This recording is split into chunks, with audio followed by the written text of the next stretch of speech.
சோழ சிரஞ்சீவி அத்தியாயம் 13. வந்தியத்தேவனுடனான பழைய நினைவுகளில் மூழ்கி போயிருந்த கந்தமாறன் தான் காஞ்சியை நெருங்கிவிட்டதை உணர்ந்தான். நேராக பார்த்திவேந்திரனின் அரண்மனையை அடைந்து விட்டால் கண்டிப்பாக ஆதித்தனை சந்தித்து விடலாம் என்ற எண்ணம் தோன்ற நேராக மாளிகை பகுதியை நோக்கி விரைந்தான். அதே நேரம் பழையாறையின் கோட்டை வாசலை நெருங்கிய வந்தியத்தேவன் காவலர்களால் தடுக்கப்பட்டான்.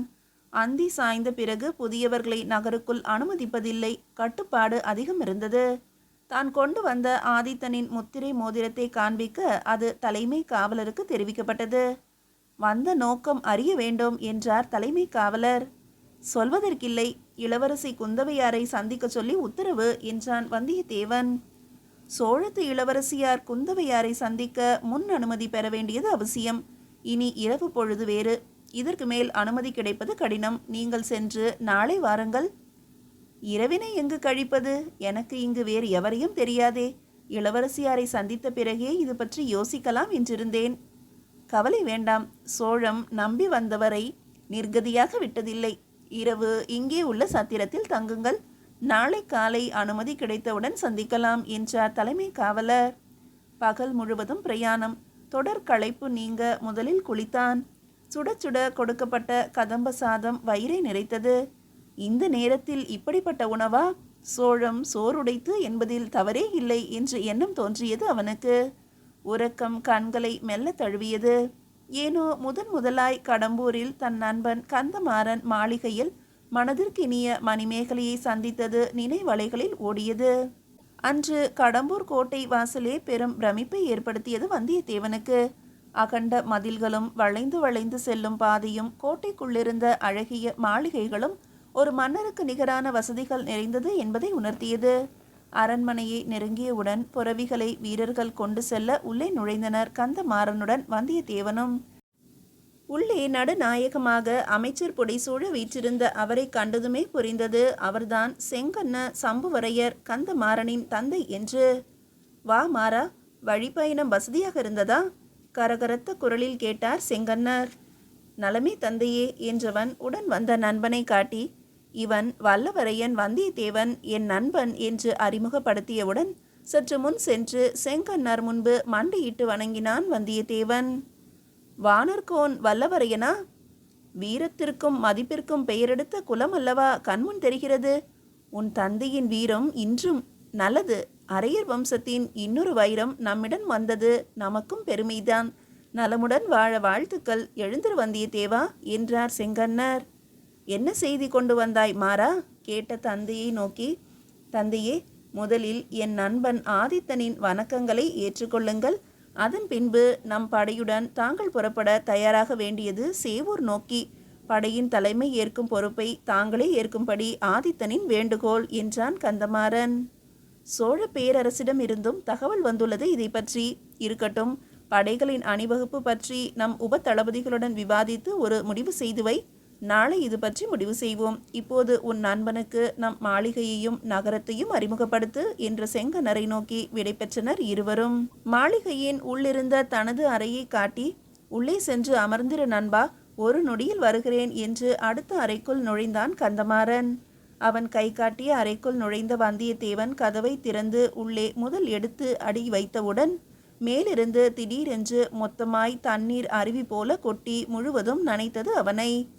என்னவென்று புரியாமல் உடைவாளை கையில் எடுத்து நாலாபுறமும் பார்க்க, என்னை ஏமாற்றியதற்கு தக்க தண்டனைதான் இது என்று எங்கிருந்தோ வந்த தேன்மதுர குரல் நோக்கி விழிகளை திருப்ப, அங்கே தேவதை ஒருத்தி செம்பட்ட ஆடையில் நிற்பதையும் தன்னை கண்டதும் ஐயையோ என்று அச்சத்தில் மருண்ட அவளது மான் விழிகளையும் ஒரு முறைதான் கண்டான் வந்தியத்தேவன். பிறகு உடைவாளை அப்படியே கை நழுவி கீழே விட்டான். அந்நிய ஆண்மகன் மீது அண்ணன் கந்தமாறன் என்று நினைத்து தண்ணீரை கொட்டி அபிஷேகம் செய்து விட்டோமே. யாரோ எவரோ தெரியவில்லையே. அச்சத்தில் அசையாமல் அங்கேயே அந்த மங்கை நிற்க நிதானமாக பார்த்தான் வந்தியத்தேவன். அன்று பூத்த புது அல்லி மலராய் முகம், அதை தேடி வரும் கருவண்டுகளாக இரு கண்கள். இதை காண வந்த மாலை நேரத்து பிறையாய் நெற்றி, சீரான கூரான நாசி, அமிர்தம் தன்னுள் நிரம்பி இருப்பதை மறைக்க தெரியாத மலர் மொட்டாய் இதழ்கள், புள்ளிமான் கழுத்து, முகவாயில் சிறியதாய் ஒரு மச்சம் ஒன்று திருஷ்டி பொட்டாய் இயற்கையின் கொடை, தொட்டால் துவண்டு விடுமோ என்ற அளவில் மென்மையான தோள்கள், பிரம்மன் தன்னை மறந்து செதுக்கிய சிற்பமாய் உடல், இருக்கிறதா இல்லையா என்று தேட வைக்கும் இடை, அதன் மேல் விழட்டுமா வேண்டாமா என துடிக்கும் இரு மாதுளங்கனிகள், அழகுக்கே நாங்கள் அலங்காரம் என்ற கர்வத்துடன் ஆடை அணிகலன்கள், தேவலோகத்தில் நுழைந்து விட்டோமோ என ஒரு கணம் மயங்கி நின்றான் வந்தியத்தேவன். யார் தேவி நீ? நான் ஏமாற்றியதராக முன்பின் அறியாத என் மீது பழி போடுவது நியாயமா? உன்னை ஏமாற்றும் பெரும் பாவம் என்னால் செய்யத்தான் முடியுமா? அல்லது கடம்பூர் மாளிகையில் விருந்தினருக்கு அளிக்கும் வரவேற்பே இப்படித்தானா என்று கேட்ட வந்தியத்தேவனை நிமிர்ந்து பார்த்தாள் அவள். மணிமேகலை. மீதியை அடுத்த அத்தியாயத்தில் காணலாம். அத்தியாயம் 14. பரந்த மார்பு, அதில் விரிந்த தோள்கள், புஜங்களின் வலிமை சொல்கிறது வீரன் என்று. சுருண்ட தலைமுடி நீரால் படிந்து கிடப்பதும் அழகாக இருக்கிறதே. உடைவாளை எடுத்த வேகமும் அதிராமல் திரும்பிய இயல்பான செயலும் எந்த ஆபத்தையும் எளிதாக எதிர்கொள்பவன் என்பதை சொல்லாமல் சொல்கிறதே. யாராக இருக்கும்?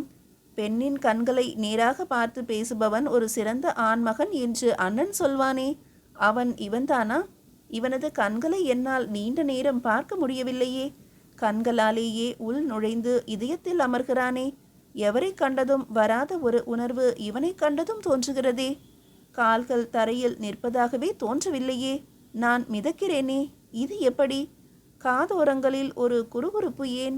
வயிறு ஏன் குழைந்து நெழுகிறது? உச்சந்தலை முதல் உள்ளங்கால் வரையிலான சிலிர்ப்பு எதனால்? இவனை பார்ப்பதை நானும் தடுத்தாலும் கிடைக்கும் பரவசத்தை இழக்க முடியவில்லையே மனதால். கைவளையும் மேகலையும் பாரமாகி போகிறதே. என்ன பதிலளிப்பது என்று புரியாமல் நின்றாள் மணிமேகலை. முதல் பார்வையிலேயே மனதின் பரிமாற்றம் விழிகள் மூலம் தொடங்கிவிட்டதை இருவரும் உணர்ந்த வேளை, தாமதத்துக்கு மன்னிக்கவும் நண்பா என்று கூறியவாறே உள்ளே நுழைந்த கந்தமாறன், நனைந்த வேங்கையாய் நின்று கொண்டிருக்கும் வந்தியத்தேவனையும் சற்று தூரத்தில் திருதிருவென விழித்து கொண்டு நிற்கும் அவளையும் கண்டு நடந்ததை உணர்ந்து கொண்டு பலமாக விழுந்து விழுந்து சிரிக்க ஆரம்பித்தான். இந்த முறை இவன் மாட்டிக்கொண்டானா உன்னிடத்தில்? உன் விளையாட்டுக்கு ஒரு எல்லையே இல்லையா மணிமேகலை என சிரிப்புடன் கந்தமாறன் கேட்டவுடன் தான் வந்தியத்தேவனுக்கு அவள் யார் என்று தெரிந்தது.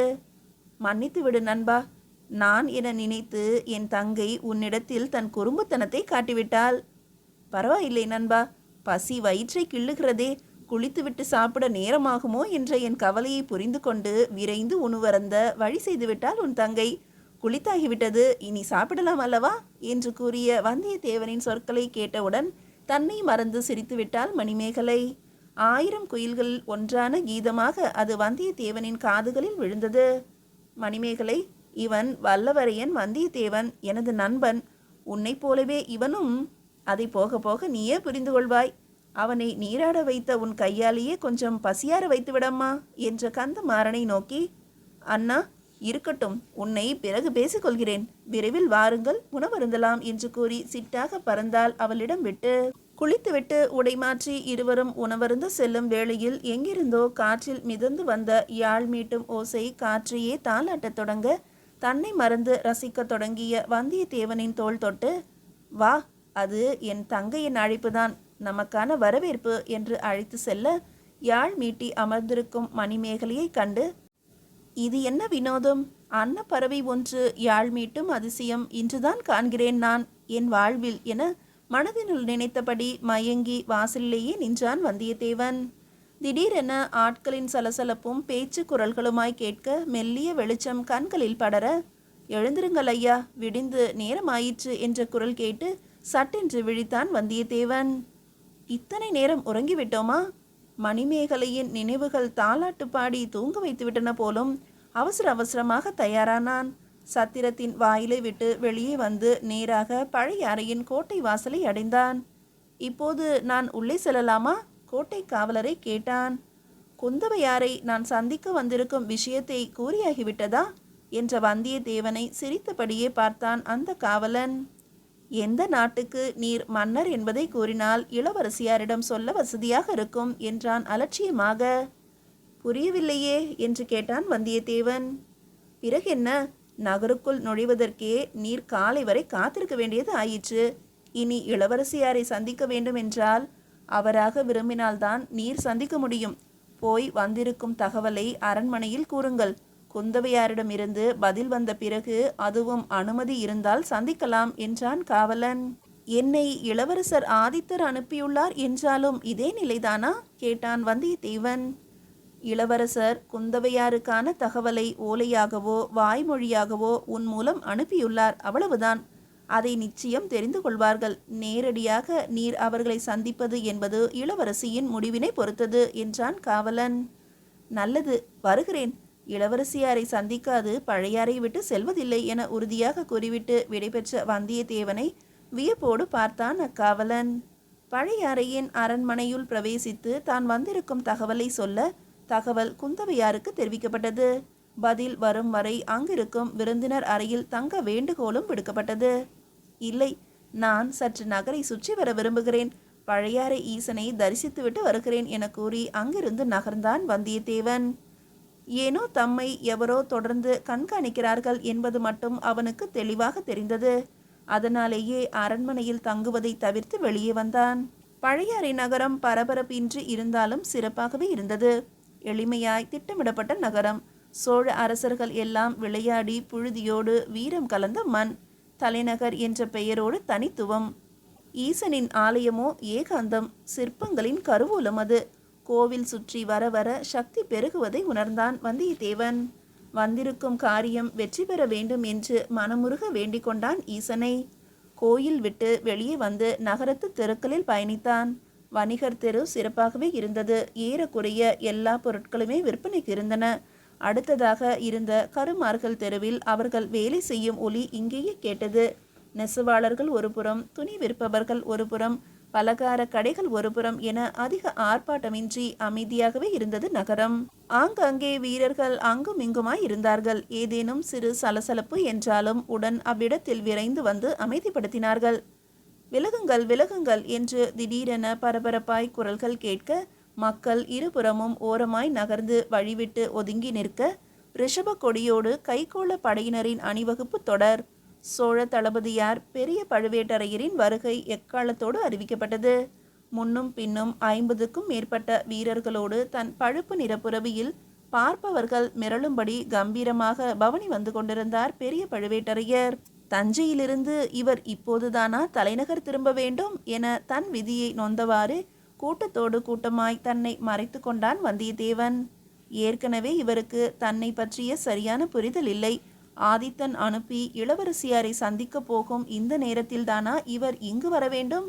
கண்டிப்பாக தன் வருகை நிச்சயம் இவருக்கு தெரியப்படுத்தப்படும். என்ன செய்வது?